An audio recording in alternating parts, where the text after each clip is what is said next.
आज जो ये स्टैंड ऑफ की खबरें आई, संघर्ष हुआ और हिंसक झड़पें हुई जिसमें 3 भारतीय सैनिकों के मारे जाने की खबर आ रही है, आज ये स्थिति इस लेवल तक किस वजह से पहुंची? इसके पीछे आप असली वजह क्या मानते हैं?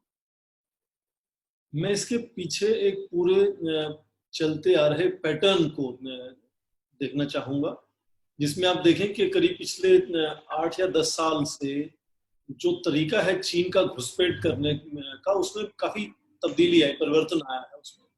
सबसे पहले तो उसकी जो फ्रीक्वेंसी है, कितनी बार घुसपैठ होती है, वो अपने आप में उसमें फर्क आया है।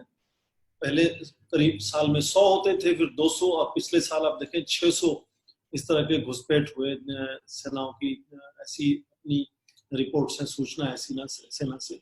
और दूसरा कि वहां से जो सेना घुसपैठ करती है यहाँ, उसका जो बल प्रदर्शन है वो बहुत बदल गया उसमें। वो शायद इसलिए भी कि वहां उन्होंने अपनी तरफ जो है वो इंफ्रास्ट्रक्चर या सड़कें बहुत बना ली हैं और बड़ी तेजी से वो लाइन ऑफ एक्चुअल कंट्रोल तक बहुत सारा सामान, साजो सामान ला सकते हैं, हथियार और सैनिक आ सकते हैं बड़ी जल्दी से। लगातार उसमें आक्रामक रुख जो है उसमें तीव्रता आई है पिछले 5-6 सालों में।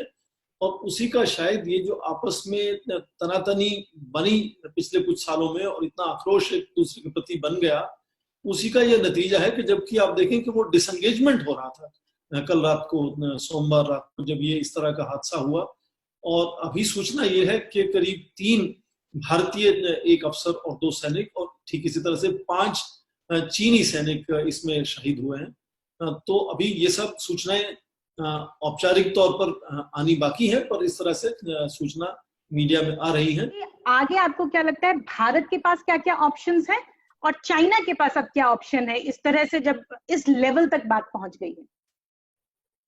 आप देखें, चीन के प्रति दुनिया भर में इतना आक्रोश है आज कोविड-19 महामारी को लेकर, इसलिए ना शायद चीन चाहेगा और जाहिर है भारत भी नहीं चाहेगा कि इसको किसी तरह से युद्ध की ओर धकेला जाए।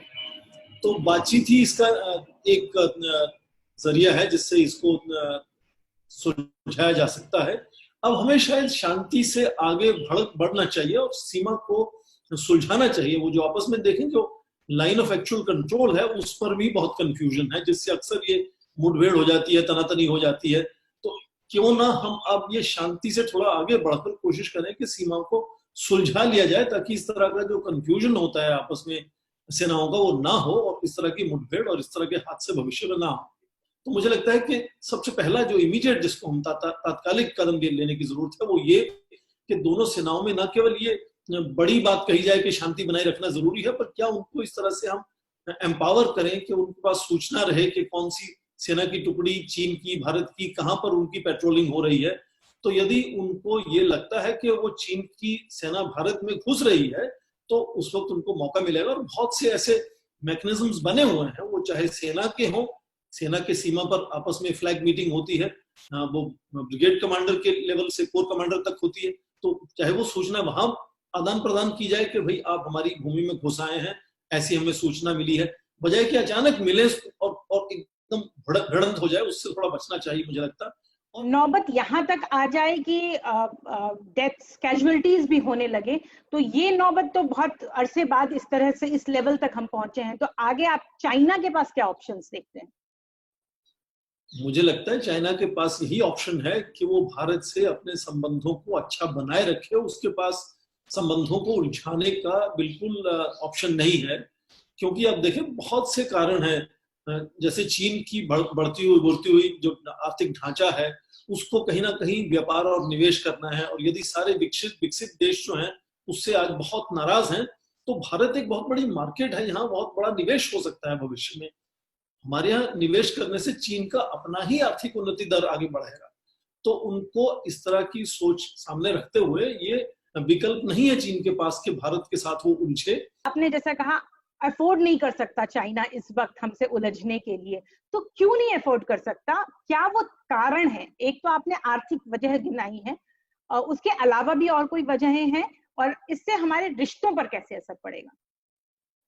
चीन की सबसे बड़ी ताकत ही यही है कि पिछले करीब 3 या 4 दशकों में उसका आर्थिक वृद्धि दर बड़ी तेजी से आगे बढ़ा है।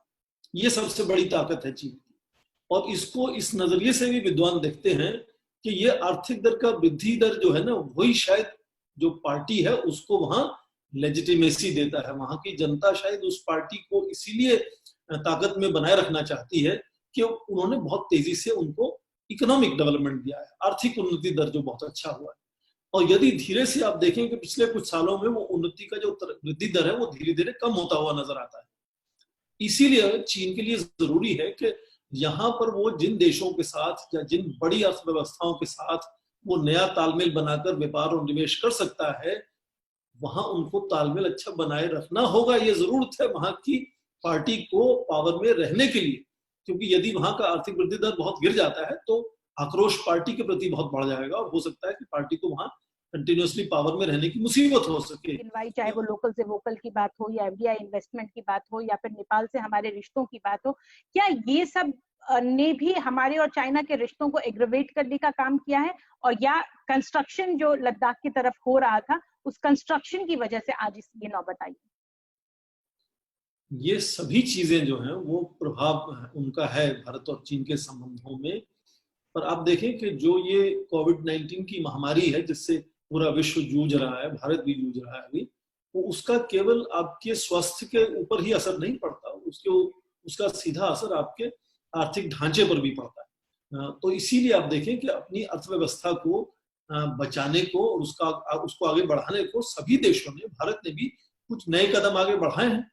ऐसी सोच कुछ देशों में बनी कि यदि चीन ऐसा कहता है कि वो कोविड-19 से सबसे पहले उस महामारी से बाहर निकल गया है और अपनी आर्थिक व्यवस्था को फिर से वो तेजी से आगे बढ़ाने में लग गया है, तो शायद जो ऐसा होता है हर बार, ऐसी चीन की कोशिश हो सकती है कि दूसरे देशों की जो कंपनियां हैं जो इस वक्त मुसीबत में हैं, उनको निवेश करने के एक तरीके से उनके ऊपर अपना कंट्रोल कर ले, प्रभाव बना ले या खरीद भी ले उनको।